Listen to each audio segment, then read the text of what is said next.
9th class में मेरे एक टीचर थे। उन्होंने एक लाइन कही थी जो मुझे आज भी याद है। उन्होंने कहा था कि भूमि भूमि का प्रकोप दिखाती है, यानी कि आप जिस भी जगह पे जाते हो वो जगह अपना प्रकोप, अपनी पावर हमेशा दिखाती है। अक्सर कई बार कई लोग हमें किस्से कहानियाँ बताते हैं कि वो रास्ते से मैं जा रहा था और अचानक से मैंने कोई आवाज़ें सुनी थी, कोई आवाज़ें महसूस की थी। ऐसी आवाज़ें जैसे कोई तकलीफ़ में हो। तकलीफ़ तो होगी ही ना जब कोई सालों से कैद पड़ा हो। इंसानों का शरीर जल के राख हो जाता है, उनका शरीर ये दुनिया छोड़ देता है, बट उनकी आत्मा हमेशा के लिए इस दुनिया में रह जाती है। और वही आत्मा अक्सर कैद सी हो जाती है हम इंसानों के बीच। तो आवाज़ें तो निकलेगी ही ना जब कोई कैद होता है, जब कोई तकलीफ में होता है। आज मैं एक ऐसा ही लाइफ का एक्सपीरियंस आपके साथ शेयर करने वाला हूँ जो मैंने खुद ने अपनी लाइफ में एक्सपीरियंस किया है, और मैं आपको बताऊँगा कि उस एक्सपीरियंस से मैंने क्या सीखा है। ये कोई स्क्रिप्टेड वीडियो नहीं है, मैंने खुद ने ये एक्सपीरियंस अपनी लाइफ में किया है, मैंने फील की है वो चीज़। आज भी अगर वो सोचता हूँ तो गूज़बम्स आ जाते हैं हाथ में। तो मेरी ये स्टोरी जिससे मैंने थोड़ा बहुत सीखा और बहुत ज़्यादा डर गया। ये कहानी ये एक्सपीरियंस मैंने लॉकडाउन के दौरान एक्सपीरियंस किया था।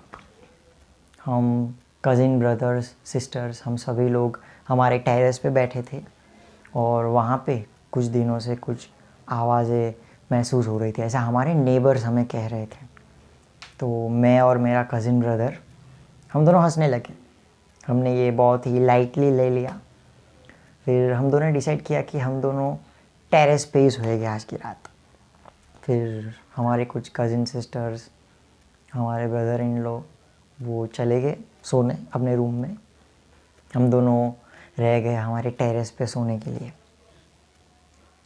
करीब 1 बजे मैंने मेरा फ़ोन रखा, मैं पॉडकास्ट सुन रहा था। पॉडकास्ट सुन के मैंने फ़ोन रखा और मैं सो गया।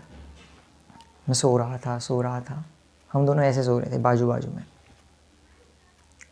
फिर अचानक से मैं नींद में था और घुंघरू की आवाज़ शुरू होती है।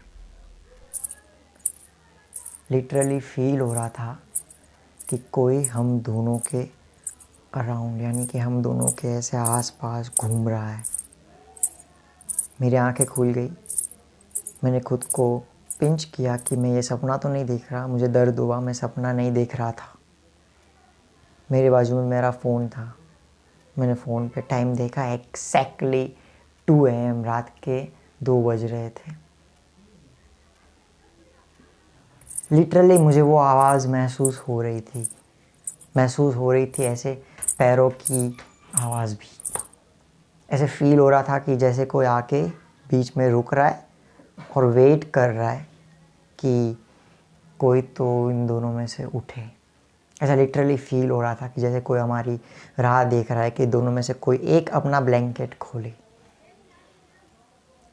2 बजे से लेके 3 बजे तक वो आवाज़ बंद हो गई। मैंने मेरा फ़ोन चेक किया, वो आवाज़ बंद हो गई। 3 बजे थे। मैं नहीं उठा, मेरा कज़िन उठा और उसने मुझे उठाया। मैं एक झटके में उठ गया। फिर हम दोनों चले गए नीचे सोने के लिए। मेरे कज़िन ने दूसरे दिन मुझे पूछा कि यार मैंने कुछ आवाज़ महसूस की। दैन मुझे पता चला कि ये मेरा सपना नहीं था, ना ही ये मेरा वहम था, क्योंकि सिर्फ़ मैंने वो आवाज़ महसूस नहीं की थी, मेरे कज़िन ने भी ये आवाज़ महसूस की थी। मैंने वो बहुत ही मजाक में ले लिया था, बहुत ही लाइटली ले लिया था हम दोनों ने। पर उस दिन सच में मेरी फट के हाथ में आ गई थी। सच में मैं डर गया था। लाइफ के इस एक्सपीरियंस से मैंने ये बात सीखी कि हमसे ऊपर भी कोई चीज़ होती है। हम खुद बड़े नहीं हैं, हमसे बड़ी भी बहुत सारी चीज़ें होती है। कभी भी अपने ऊपर एक घमंड मत रखिए कि मैं ही सब कुछ हूँ, मेरे में ही सब कुछ है। क्योंकि कोई ऐसी ताकत है जो हमारा ये घमंड एक थप्पड़ मार के चूर चूर कर देती है। तो यही थी मेरी आज की ये स्टोरी। अगर आपको ये पसंद आया हो तो लाइक करना, शेयर करना, और एक बात याद रखना, भूमि भूमि का प्रकोप दिखाती है।